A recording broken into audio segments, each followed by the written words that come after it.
week and get a video recorded, get the video edited, get the website article written, and then get all the social media stuff in line.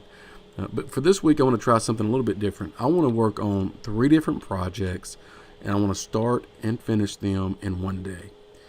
So for a lot of you, this may seem impossible just because of the amount of things that are going on. But I wanted to see if I could do this, and so I picked 3 projects that I thought maybe I could do in one day from start to finish.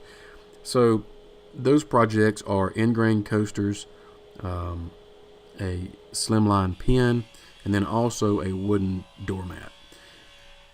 So I start out with the project that is probably going to take me the longest, which also has a couple of glue ups involved, so I know there is some waiting time there. Now, I'm not doing this just to see if I can complete 3 projects and that's it, but I also want to practice my, number one, time management, but also my thinking process. I want to try to use my time wisely in the shop, especially if I'm working on a few different projects at once. So I want to try to train myself to think, what's coming up next. I need to get all of these things in line to be able to go on to the next part in a project if I've got a glue up coming up.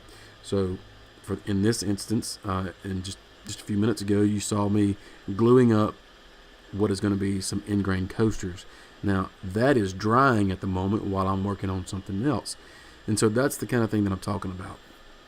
And I just think this is a really good exercise, not only for working in the shop, but also planning out what you want to do coming into the week, or as you're getting done with a project, you're thinking about what can I be doing next.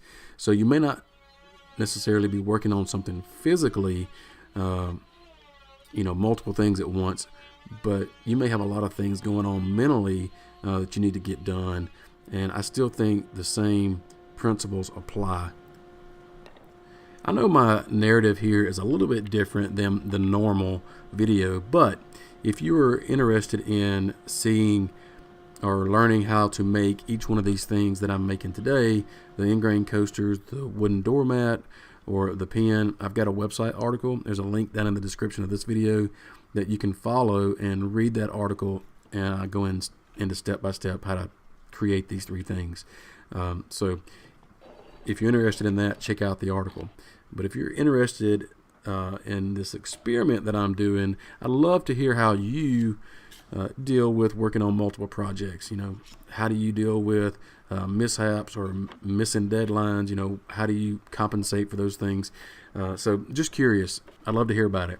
I'm all about trying to improve shop efficiency. And speaking of, one of the things that I've done lately is start wearing a vest, a shop vest, while I work. It has become part of my routine. Atlas 46 makes the vest that I'm wearing. They happen to be the supporter of this video. So I want to say thanks to Atlas for supporting what I do. But they're a really cool company. They've got a lot of different line of clothing, workwear applications, a lot of job site accessories.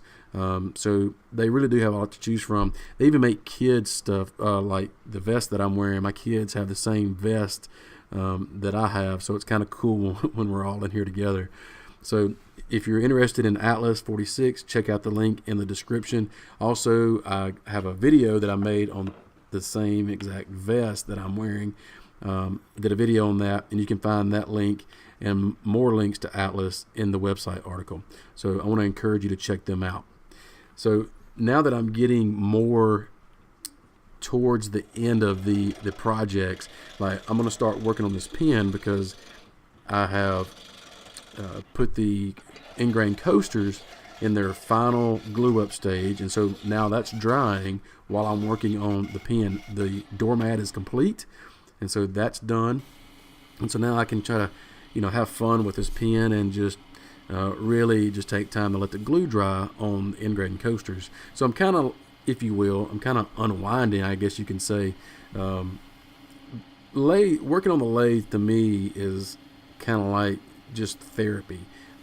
Just something about it. So anybody that doesn't turn may not understand, but a lot of you guys that turn know exactly what I'm talking about.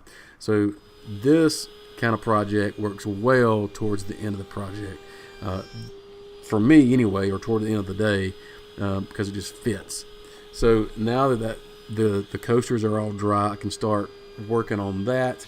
Again, the pen at this point is complete, and so now I'm just wrapping up the end of the day.